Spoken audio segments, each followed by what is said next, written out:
만약 여러분이 내일부터 당장 출근할 회사가 사라지고 매달 나오던 월급이 흔적도 없이 사라진다면 어떨 것 같으신가요? 아마 눈앞이 캄캄해지고 세상이 무너지는 듯한 공포가 밀려올 겁니다. 여기 그 공포 속으로 스스로 걸어 들어간 한 남자가 있습니다. 올해로 횟수로 정확히 8년째 여전히 제 통장에 찍히는 월급은 0원입니다. 그 흔한 명함 한 장 없고 소속된 직장도 없이 오직 두 아이의 아빠라는 이름 하나만으로 이 거친 자본주의 세상에서 살아남으려 발버둥 쳤었습니다. 처음엔 사람들이 미쳤다고 했었습니다. 가장으로서 정말 무책임한 짓이라고 손가락질을 하기도 했고요. 하지만 저는 확신했었습니다. 남들이 말하는 평범하고 안전한 길이 어쩌면 내 가족의 진짜 행복을 갉아먹고 있는 길일지도 모른다는 것을요. 모두가 안 된다고 했던 그 길, 노동으로 시간을 돈과 바꾸던 삶에서 자본이 스스로 일하게 만드는 길로 중심축을 옮겨온 지난 8년간의 치열했던 기록, 제 인생에서 가장 처절했던 실패와 가장 뼈아팠던 번뇌의 시간들을 고백하려 합니다.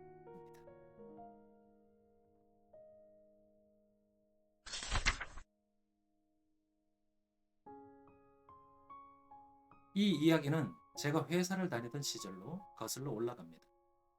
낮에는 평범한 직장인으로 살았지만 밤이 되면 모니터 앞에서 부동산 경매와 부동산 공매를 파고들었었습니다. 그렇게 첫 발걸음으로 작은 빌라들을 매입해서 월세를 받기 시작했을 때 저는 마치 제가 자본주의의 정답을 찾은 것 마냥 그렇게 착각했었습니다. 하지만 현실은 차가운 지옥이었습니다. 매달 몇 푼 안 되는 월세를 받기 위해 임차인과 씨름했던 나날들, 그리고 명도를 하기 위해 기존 사람들과 다투었던 그 나날들, 정말 피말리는 시간들이었죠. 그렇게 받고 받아서 싸우고 쌓았던 그 조그만 월세들이 밝은 건물의 수리비로 고스란히 빠져나갈 때, 그때 그 절망은 정말 심했었습니다. 하지만 진짜 더 큰 절망은 그 빌라를 처분할 때, 팔 때 찾아왔었습니다. 버티다 못해 빌라를 처분하라고 했을 때, 그때 그 당시 시장에서 외면받은 빌라들은 낙찰가보다 더 헐값에 팔려나간 경우가 무지기수였습니다. 그간 고생해서 받은 월세가 그간 고생했던 그 모든 밤들이 어색해질 만큼 아주 초라한 성적표였습니다. 하지만 진짜 비극은 따로 있었죠. 빌라 몇 채에 목을 메고 감정을 낭비하던 그 아까운 시간 동안 정작 제가 살고 있던 전셋집의 매매가와 전세가는 아주 저 멀리 아주 아득한 허공으로 폭등해버린 것입니다. 제가 제자리 걸음을 걷는 동안 세상의 모든 자산의 속도는 저를 비웃는 듯 저만치 달아나고 있었습니다. 그때 그 충격과 박탈감은 이루 말할 수가 없었습니다. 그렇게 열심히 살았습니다. 그 피눈물 나는 실패 끝에 저는 뼈저리게 깨달았습니다. 중요한 건 자산의 개수가 아니라 무엇을 언제 어떻게 사느냐라는 사이클, 타이밍의 비밀이었습니다. 퇴직을 결심하기 직전에 몇 년 동안 저는 도끼를 품었습니다. 눈을 뜨고 있는 모든 시간에 아파트의 사이클, 시장의 주기를 연구하는 데 바쳤습니다. 공급과 심리, 대중이 공포에 질려 외면하는 그 시점이 언제 찾아오는지, 그 대표적인 현상이 무엇인지 찾기 위해 밤낮 없이 파고들었습니다. 그리고 마침내 찾아온 결단의 순간, 저는 퇴사라는 배수의 진을 쳤습니다.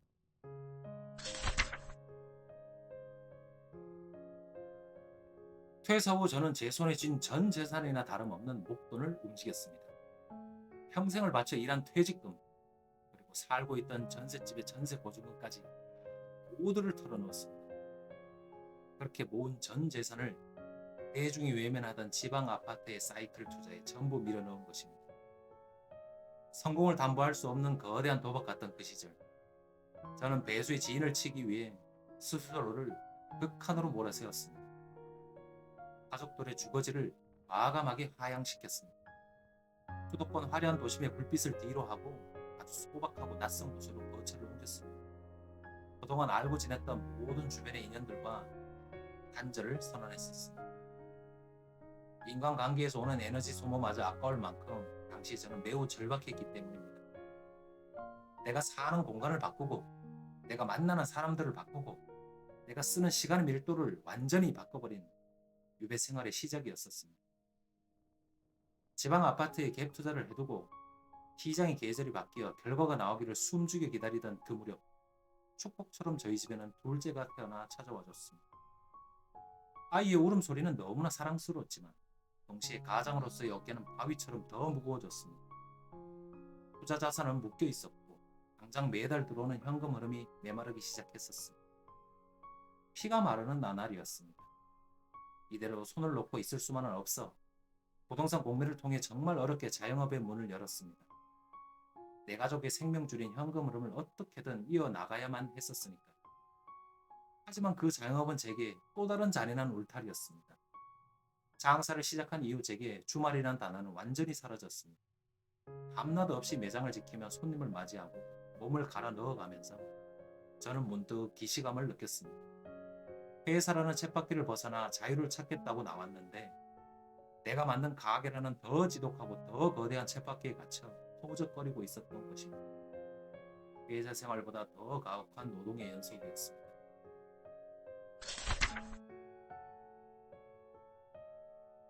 그렇게 하루하루 버텨내던 제 등 뒤로 예고도 없이 거대한 재앙이 날아와 꽂혔습니다. 전 세계를 뒤덮은 코로나라는 잔인한 비수였습니다. 매장의 발길은 거짓말처럼 끊겼고 매달 나가야 하는 고정비는 숨통을 조여왔습니다.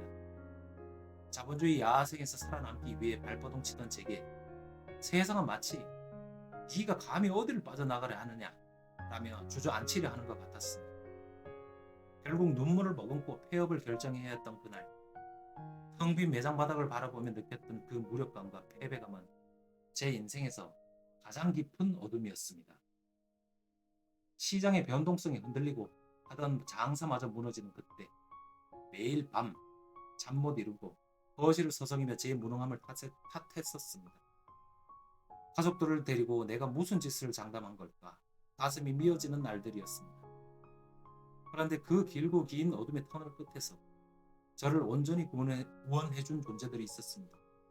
바로 제 아이들이었습니다. 아이들은 아빠가 장사에 실패했는지 투자의 위기를 겪고 있는지 아무것도 모른 채 그저 아침에 눈을 뜨면 제 옆에서 천사 같은 얼굴로 웃어주었습니다. 생각해보니 그랬습니다. 회사에 다녔다면 장사가 망했을 때 완전히 무너졌겠지만 역설적이게도 장사를 접고 나니 제게는 세상 그 무엇과도 바꿀 수 없는 시간이 주어졌습니다. 학교와 유치원을 마치고 돌아오는 아이들을 눈앞에서 가만히 안아줄 수 있는 그 시간. 아빠의 처절한 실패와 상관없이 아빠가 세상에서 제일 좋아 라며 제 품에 안겨오는 아이들의 따뜻한 온기. 그 단단하고 순수한 온기가 제 깨어진 멘탈을 치유하고 흔들리던 마음을 다시 일으켜 세웠습니다. 내가 그토록 처절하게 실패하고 인연을 끊어가며 이 외로운 길을 홀로 걸어왔던 진짜 이유가 무엇이었는지 비로소 선명해졌습니다. 숫자로 가득 찬 차트의 우상향보다 내 아이들이 아빠의 사랑 속에서 구김살 없이 자라나는 그 성장 곡선이야말로 내가 목숨을 걸고 지켜야 할 진짜 자산이었던 것입니다.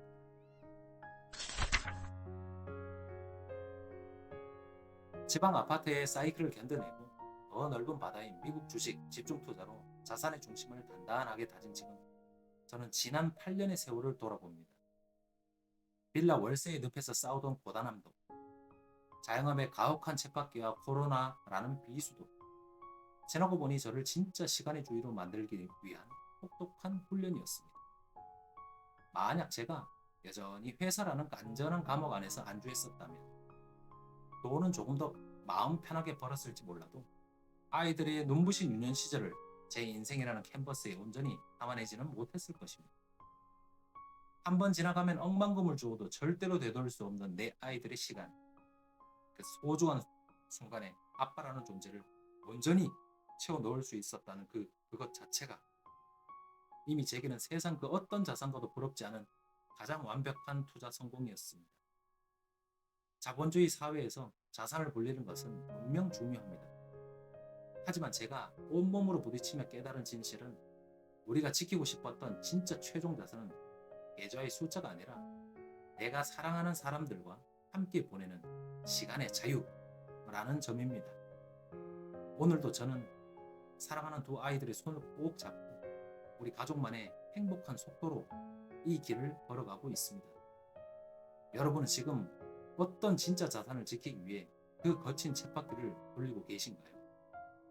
오늘 밤에는 잠시 숨을 고르고 내 곁에 있는 가장 소중한 사람의 손을 한번 꼭 잡아보셨으면 좋겠습니다.